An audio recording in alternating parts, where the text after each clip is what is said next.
मुलुकका दुई communist party UML र माओवादी बीचको सम्बन्धमा वर्षौंदेखि उतार चढाव स्वार्थ मिल्दा एकै ठाउँमा उभिए पनि विपरीत कितामा रहँदा भने सधैँ तिक्तता। प्रतिनिधि सभा बैठकमा आज प्रस्तुत हुने संक्रमणकालीन न्याय सम्बन्धी विधेयकमा एक मतका साथ प्रस्तुत हुने सत्ता साझेदार 10 दल बीच सहमति।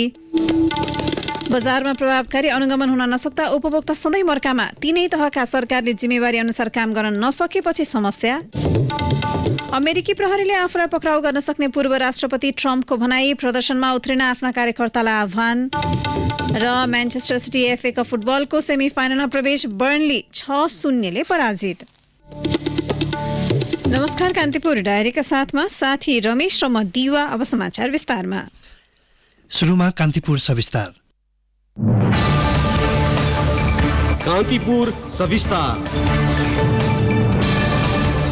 सशस्त्र विद्रोह अन्त्य गर्दै माओवादी मूलधारको राजनीतिमा आएको 1.5 दशक बितिसकेको छ। यो अवधिमा माओवादी र अर्को कम्युनिस्ट पार्टी एमाले बीच पटक पटक सत्ता साझेदारी भएका छन्।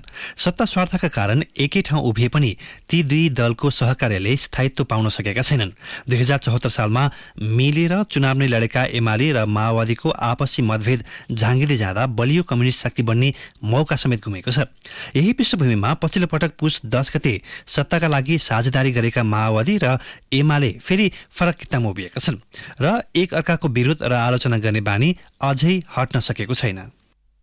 लामो तिक्ततापछि गत पुस 10 गते पुनः सत्ता समीकरणमा एकाकार भएका माओवादी केन्द्र र एमाले बीचको सहकार्य लामो समय टिक्न सकेन। 7 दलको समर्थनमा 2.5 वर्षपछि एमाले अध्यक्ष केपी शर्मा ओलीलाई सरकारको नेतृत्व सुम्पिने शर्तमा सिंहदरबार प्रवेश गरेका प्रधानमन्त्री एवं माओवादी केन्द्रका अध्यक्ष पुष्पकमल दाहालले राष्ट्रपति निर्वाचनमा राष्ट्रिय सहमति भन्दै अर्को बाटो रोजेपछि गठबन्धन भत्कियो। गठबन्धन भत्किएर नयाँ समीकरण बनेपछि एमाले र माओवादी केन्द्रबीच फेरि तिक्तता देखिए। यसो त मुलुकका यी दुई ठूला कम्युनिस्ट पार्टीले 2064 सालमा गठित संविधान सभापछि एकअर्काको सहयोगमा पटक पटक सत्तामा साझेदारी गरेका छन्। पहिलो संविधान सभाबाट माओवादी पहिलो शक्ति बनेपछि एमाले सहितको समर्थनमा दाहाल पहिलो पटक प्रधानमन्त्री भएका थिए। सेनापति प्रकरणका कारण दाहालले प्रधानमन्त्रीबाट राजीनामा दिएपछि एमाले कंग्रेस सहितका दलहरूको समर्थनमा सरकारको नेतृत्व गर्ने मौका पाएको थियो। अर्थात् एमालेका त्यतिबेला वरिष्ठ नेता माधव कुमार नेपाल कंग्रेस र अन्य दलको समर्थनमा प्रधानमन्त्री भएका थिए। राजनीतिक टकराव बढ्दै जाँदा नेपालले प्रधानमन्त्री छोडेपछि एमालेका तत्कालीन अध्यक्ष झलनाथ खनाललाई माओवादीले समर्थन गरेपछि लगातार एमालेको भागमा प्रधानमन्त्री पद हात परेको थियो। तर त्यो समय पनि लामो समय टिक्न सकेन।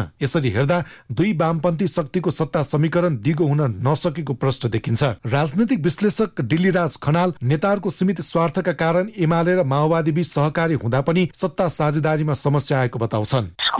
तिनको ब्याकग्राउन्ड नै अब त्यो धेरै फरक परे। जो लिडरसिपमा छ त्यसले सधैँ चाहिँ क्याप्चर गर्ने र त्यसको उद्देश्य चाहिँ फेरि सत्तामा पुग्ने मुख्य पक्षबाट हाबी। तत्कालीन समयमा झलनाथ खनाल नेतृत्वको सरकारलाई विस्थापित गर्दै माओवादी केन्द्रका नेता बाबुराम भट्टराई प्रधानमन्त्री भएपछि एमाले प्रतिपक्षमा बसेको थियो। त्यो समय भने संविधान सभा विघटन अघिको हो। संविधान सभा भङ्ग भएपछि भट्टराई नेतृत्वको सरकार लामो समय चल्न नसकेपछि त्यति बेलाका प्रधान न्यायाधीश खिलराज रेग्मीको नेतृत्वमा गैरदलीय सरकार गठन भई संविधान सभाको दोस्रो निर्वाचन भयो र दोस्रो संविधान सभाबाट पहिलो दल बनेको नेपाली कंग्रेसको नेतृत्वमा सरकारमा एमाले सहयात्री बन्यो भने माओवादी प्रतिपक्षमा खुम्चियो। समय क्रममा संविधान सभाबाट 2072 असोजमा नयाँ संविधान जारी भएपछि फेरि एमाले र माओवादी बीच सत्ता साझेदारी बन्यो। त्यतिबेला एमाले अध्यक्ष केपी शर्मा ओली पहिलो पटक प्रधानमन्त्री भए, तर आन्तरिक विवादका कारण ओली नेतृत्वको सरकार ढलेपछि माओवादीका अध्यक्ष दाहाल कंग्रेस सहितका दलको समर्थनमा दोस्रो पटक प्रधानमन्त्री भए भने एमाले प्रतिपक्षमा सीमित बन्यो। माओवादी र कंग्रेस बीचको सत्ता साझेदारी भएपछि कंग्रेस सभापति शेरबहादुर देउबा नेतृत्वको सरकारले 2074 सालमा संघीय संसद र प्रतिनिधि सभाको निर्वाचन गराउँदा एमाले र माओवादी बीच चुनावी तालमेल हुँदै पार्टी एकता भएर नेकपा नै गठन भयो र एमाले अध्यक्ष ओली दोस्रो पटक मुलुकको प्रधानमन्त्री भए। तर आन्तरिक विवाद झाँगिँदै जाँदा ओली नेतृत्वको सरकार समेत ढलेपछि सत्ताको नेतृत्व कंग्रेसको हातमा पुग्यो र 2079 मंसिरमा ताजा जनादेश मार्फत नयाँ संसद गठन भएको छ। चुनावबाट कंग्रेस पहिलो, एमाले दोस्रो र माओवादी तेस्रो शक्तिको रूपमा खडा भएका छन्। यही पृष्ठभूमिमा एमाले सहित दलको समर्थनमा पुस 10 गते नयाँ गठबन्धन बनेर तेस्रो पटक दाहाल प्रधानमन्त्री भएका छन्। राष्ट्रपति निर्वाचनमा कांग्रेस र माओवादी सहितका दल एक ठाउँमा उभिँदा एमाले प्रधानमन्त्री दाहाललाई दिएको समर्थन फिर्ता लिँदै अहिले फेरि प्रतिपक्षी बन्न पुगेको छ। यी घटनाहरूलाई केलाउँदा एमाले र माओवादी बीचको सत्ता यात्रामा थुप्रै उतार चढाव आएका छन्। दुई दल बीचको साझेदारीमा किन समस्या उत्पन्न हुने गरेका छन् भन्ने प्रश्नमा नेकपा एमाले उपाध्यक्ष सुरेन्द्र पाण्डे भन्छन्, पार्टीहरूको अलग अस्तित्व भइसकेपछि अलग स्वार्थ भइहाल्छ। एउटै पार्टी हुँदा पनि अब हाम्रो एकता टुट्यो होइन।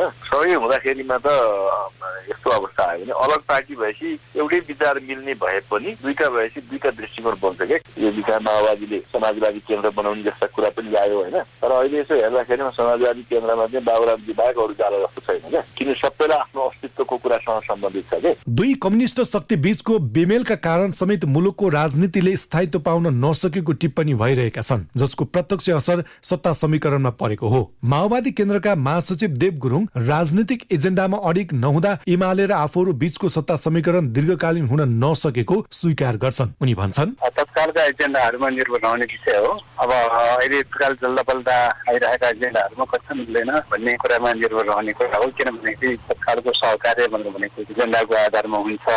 दीर्घकालीन रूपले समाजवादको बारेमा, संविधानको बारेमा, कम्युनिस्ट सिद्धान्तको बारेमा कमन कुरा भएको भए तापनि तत्कालका प्र्याक्टिकल इस्युहरूको बारेमा, ठुलेका पोलिटिकल इस्युहरूको बारेमा कहिले मतभेद हुन्छ, कहिले समानता हुन्छ।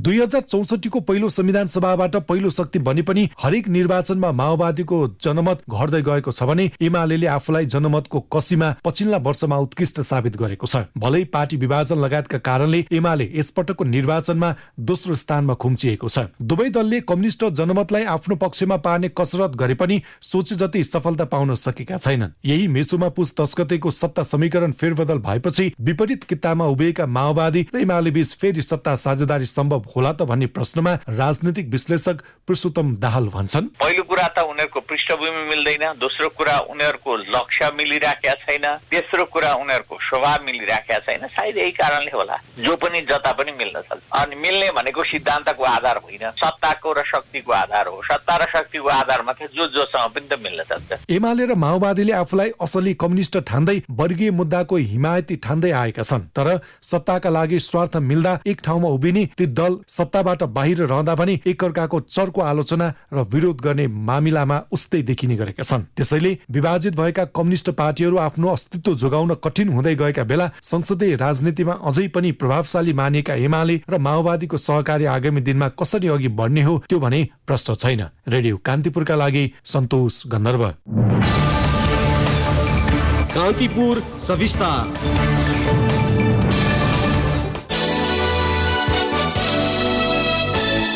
सत्ता साझेदार 10 दलबीच आजको प्रतिनिधि सभा बैठकमा प्रस्तुत हुने संक्रमणकालीन न्याय सम्बन्धी विधेयकमा एकमतका साथ प्रस्तुत हुने सहमति बनेको छ। प्रधानमन्त्री निवास बालुवाटारमा हिजो बसेको 10 दलका शीर्ष नेताहरूको बैठकले संसदमा प्रस्तुत गर्न लागि सत्य निरूपण तथा मेलमिलाप र बेपत्ता व्यक्ति छानबिन आयोग सम्बन्धी विधेयकमा एकमतका साथ प्रस्तुत हुने सहमति भएको हो। यस्तै प्रतिनिधि सभामा भोलि सरकारले विश्वासको मत लिने कार्यक्रम छ। त्यसका लागि पनि 10 दल एकै ठाउँमा उभिने सहमति गरेको प्रधानमन्त्री पुष्पकमल दाहालको सचिवालयले जनाएको छ। एमाले र राप्रपा लगायत पार्टीले समर्थन फिर्ता लिएपछि दाहालले पुनः विश्वासको मत लिन लाग्नु भएको हो। गत पुस 10 गते प्रधानमन्त्रीमा नियुक्त हुनुभएका दाहालले पुस 26 गते प्रतिनिधि सभाबाट विश्वासको मत लिनु भएको थियो। बैठकमा माओवादी केन्द्रका अध्यक्ष तथा प्रधानमन्त्री दाहाल, कांग्रेस सभापति शेरबहादुर देउबा, उपसभापति पूर्णबहादुर खड्का, नेकपा एकीकृत समाजवादीका अध्यक्ष माधव कुमार नेपाल, जनता समाजवादी पार्टी जसपाका अध्यक्ष उपेन्द्र यादव, लोकतान्त्रिक समाजवादी पार्टी लोसपाका शरद सिंह भण्डारी, सर्वेन्द्रनाथ शुक्ला, नेपाल समाजवादीका अध्यक्ष बाबुराम भट्टराई, नागरिक उन्मुक्ति पार्टीका अध्यक्ष रञ्जिता श्रेष्ठ, जनमत पार्टीका अध्यक्ष सीके राउत र आम जनता पार्टीका अध्यक्ष प्रभु शाह सहभागी हुनुहुन्थ्यो।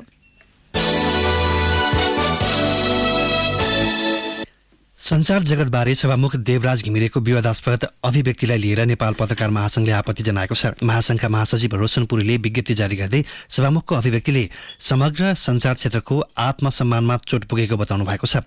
महासंघका प्रतिनिधिमण्डलसँगको भेटमा सभामुख घिमिरेले पत्रकार र संघ बिक्रीमा रहेको भन्दै विवादास्पद अभिव्यक्ति दिनुभएको थियो। सो विषयमा सभामुखको सचिवालयबाट सामान्य प्रष्टीकरण बाहेक आधिकारिक धारणा नआएको भन्दै सभामुखबाटै आत्मआलोचना हुनुपर्ने महासंघले जनाएको छ।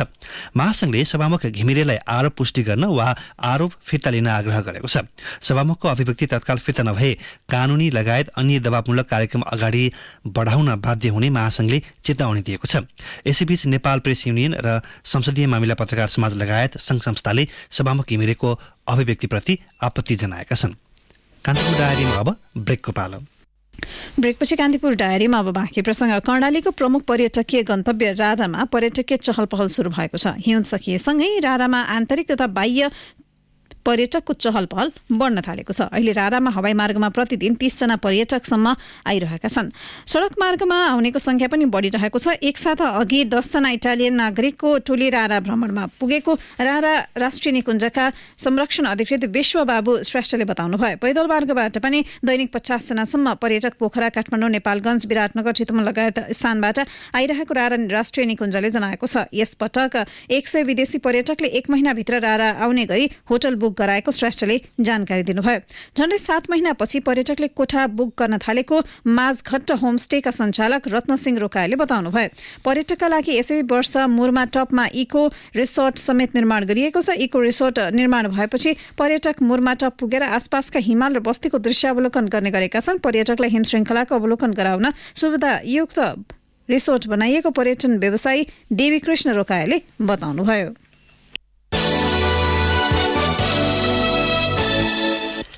सरकारी निकायबाट बजारमा प्रभावकारी अनुगमन हुन नसक्दा उपभोक्ता सधैँ मर्कामा पर्ने गरेका छन्। मुलुक संघीय संरचनामा गएपछि स्थानीय तहलाई बजार अनुगमनको अधिकार दिए पनि परिणाममुखी हुन सकेको देखिँदैन।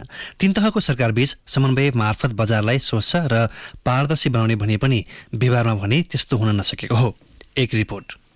आम उपभोक्तालाई गुणस्तरीय वस्तु एवं सेवा उपभोग गर्ने अधिकार संविधानले दिएको छ, तर संविधानमा उल्लेखित उपभोक्ताको अधिकार व्यवहारमा भने लागू हुन सकेको छैन। वाणिज्य आपूर्ति तथा उपभोक्ता संरक्षण विभागले भने बजार अनुगमन भइरहेको दावी गर्न छाडेको छैन। गत आर्थिक वर्षमा 2448 उद्योग एवं व्यापारिक फर्ममा अनुगमन गर्दा आधा भन्दा बढी अर्थात् 1337 वटा दोषी पाइएका थिए। ती व्यावसायिक फर्मबाट 1,86,64,000 जरिवाना संकलन भएको जनाएको छ। यस्तै अखाद्य वस्तु 124 वटा फर्मका 41,05,035 रुपैयाँ बराबरका अखाद्य वस्तु नष्ट गरिएको छ। चालु आर्थिक वर्षको फागुन मसान्तसम्म 2613 वटा फर्ममा अनुगमन गर्दा 548 वटालाई विभागले कारबाही गरेको छ। विशेष गरी चाडपर्व केन्द्रित बजार अनुगमन हुने गरेको छ।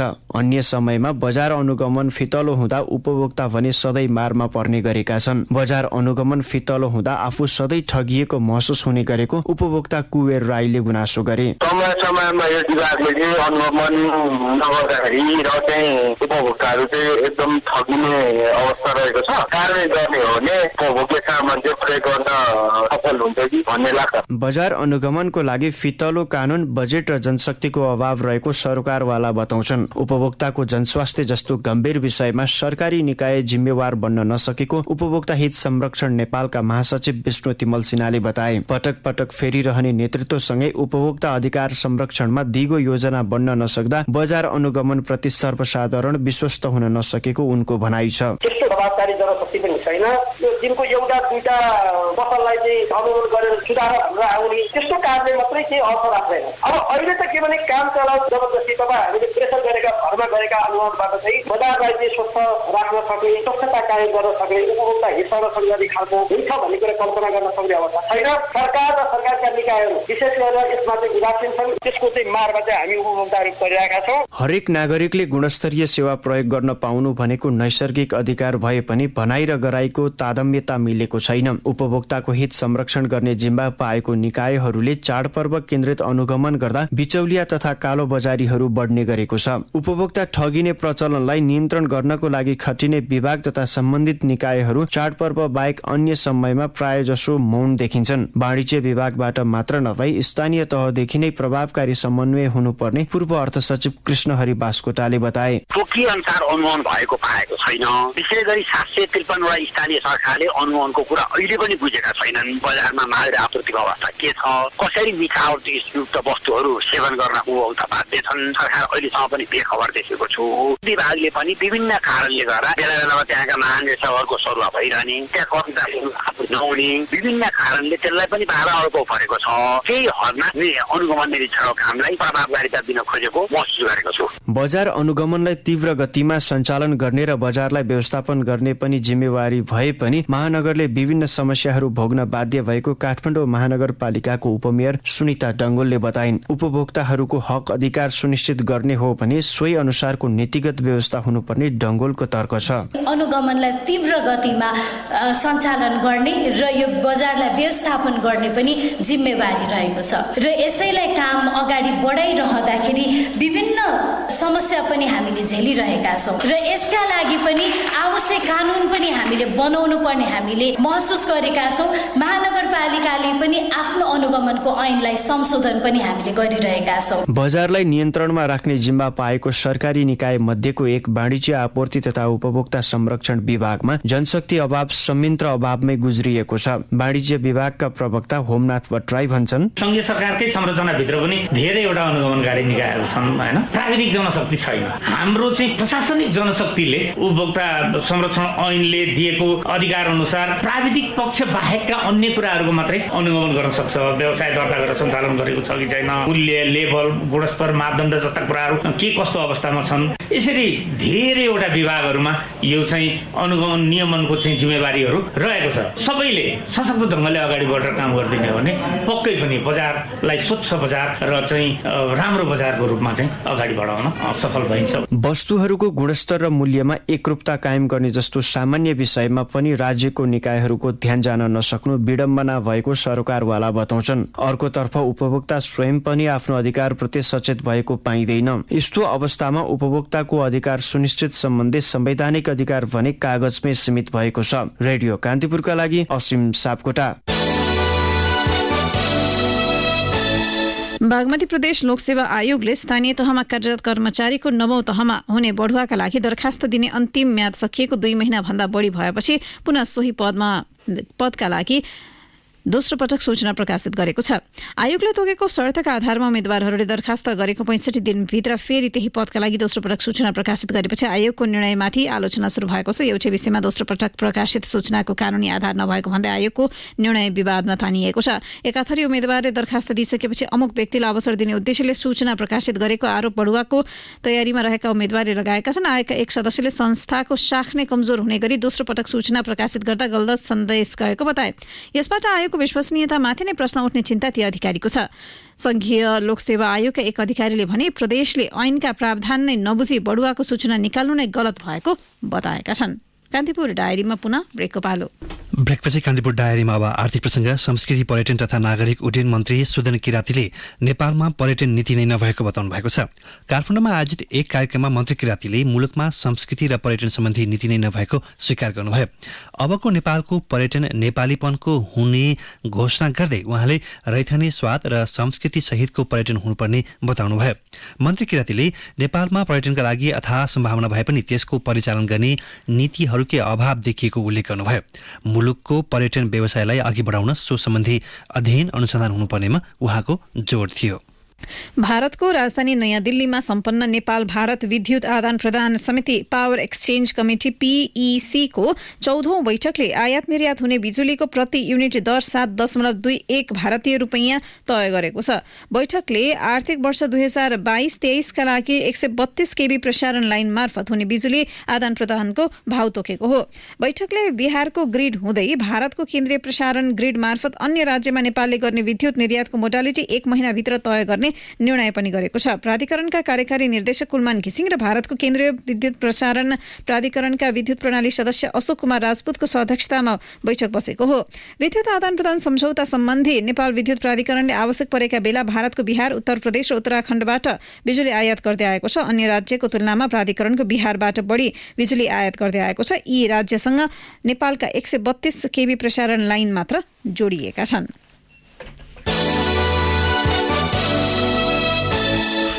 अब अन्तर्राष्ट्रिय प्रसङ्ग। अमेरिकाका पूर्व राष्ट्रपति डोनाल्ड ट्रम्पले मङ्गलबार आफूलाई पक्राउ गर्न सक्ने बताउनु भएको छ। आफूलाई पक्राउ गर्न सक्ने भन्दै समर्थकहरूलाई बृहत प्रदर्शनको आयोजना गर्न ट्रम्पले आग्रह गर्नुभएको छ। ट्रम्पले यौन सम्बन्ध रहेका भनिएका महिलाहरूलाई बोल्नबाट रोक्नका लागि दिएको रकमको नियोगका अभियोजनकर्ताले छानबिन सुरु गरेका छन्। मेनहटन जिल्ला सरकारी वकिलको कार्यालयले उनीमाथि यस विषयमा अनुसन्धान गर्दै आएको छ। ट्रम्पका कानुनी टोलीले भने सो सम्बन्धमा सरकारी पक्षसँग कुनै संवाद नभएको उल्लेख गरेको छ। ट्रम्पले भने जस्तै उनलाई पक्राउ गरी अमेरिकाको इतिहासमा पूर्व राष्ट्रपतिमाथि आपराधिक मुद्दामा चलेको पहिलो घटना हुनेछ। सन् 2024 को राष्ट्रपति निर्वाचनका लागि प्रतिपक्षी रिपब्लिकन पार्टीका उम्मेद्वार बन्ने होडमा रहेका ट्रम्पले अन्य जानकारी भने सार्वजनिक गरेका छैनन्। यसअघि पनि उनीमाथि महाभियोग लगाउने प्रयास विफल भएको थियो। अब खेल प्रसङ्ग। म्यान्चेस्टर सिटी एफए कप फुटबलको सेमी फाइनलमा प्रवेश गरेको छ। एर्लिङ हालान्डको ह्याट्रिकको मद्दतमा म्यान्चेस्टर सिटी 6-0 गोल अन्तरले बर्नलीलाई हराउन सफल भएको हो। एफए कपको क्वार्टर फाइनल अन्तर्गत गैराती भएको खेलमा एर्लिङ हालान्डले खेलको 32औं, 35औं र 59 मिनेटमा गोल गरे। जुलियन अल्भारेजले 2 र कोल पाल्मरले 1 गोल गर्दै टोलीलाई 6-0 को फराकिलो जित दिलाउन सफल भएका हुन्। आज हुने ब्राइटन एन्ड होभ एल्बियन र ग्रिम्बी टाउनको क्वार्टर फाइनलको अन्तिम खेलपछि मात्रै एफए कप फुटबलको सेमी फाइनलको ड्र सार्वजनिक हुनेछ। आर्मीका धावक हिमाल टमाटाले लिग कोर्टमा भएको लिग साइकल दौडको उपाधि जितेका छन्। शनिबार कुल 53 किलोमिटर साइकल दौड 2 घण्टा 24 मिनेट 27 सेकेन्डमा पार गर्दै हिमालले स्वर्ण जितेका हुन्। स्थायी घर महेन्द्रनगर 12 का उनले यसअघिका दुवै संस्करणमा भाग लिएका थिए। काभ्रेका अच्युत कृष्ण खरेल 2 घण्टा 24 मिनेट 41 सेकेन्डबाट दोस्रो र काठमाडौँका कुमार तामाङ 2 घण्टा 24 मिनेट 46 सेकेन्डबाट तेस्रो भए। एपीएफका लक्ष्मण मल्ल चौथो र आर्मीका महानबहादुर थापा मगर 5औं स्थानमा रहे। पुरुष मास्टर्सतर्फ हर्कलामा विकास महर्जन देवबहादुर बोहरा शीर्ष 3मा स्थानमा विजयी भएका थिए। अब मौसम सम्बन्धी जानकारी। मुलुकभर सामान्य बदली रही आज पहाडी तथा तराई भूभागका केही स्थानमा मेघ गर्जन चट्याङसहित हल्का वर्षाको सम्भावना रहेको जल तथा मौसम विज्ञान विभागले जनाएको छ। काठमाडौँ उपत्यकाको न्यूनतम तापक्रम 9 डिग्री सेल्सियस मापन गरिएको छ। अधिकतम तापक्रम 20 डिग्री सेल्सियस पुग्नेछ। सूर्योदय बिहान 6:09 भयो भने सूर्यास्त भरे साँझ 6:14 हुनेछ। अवस्था यसका साथै कान्तिपुर डायरीको बुलेटिन यही सकिन्छ। साथी रमेश र म दिवा बिदा माग्छौं। नमस्कार।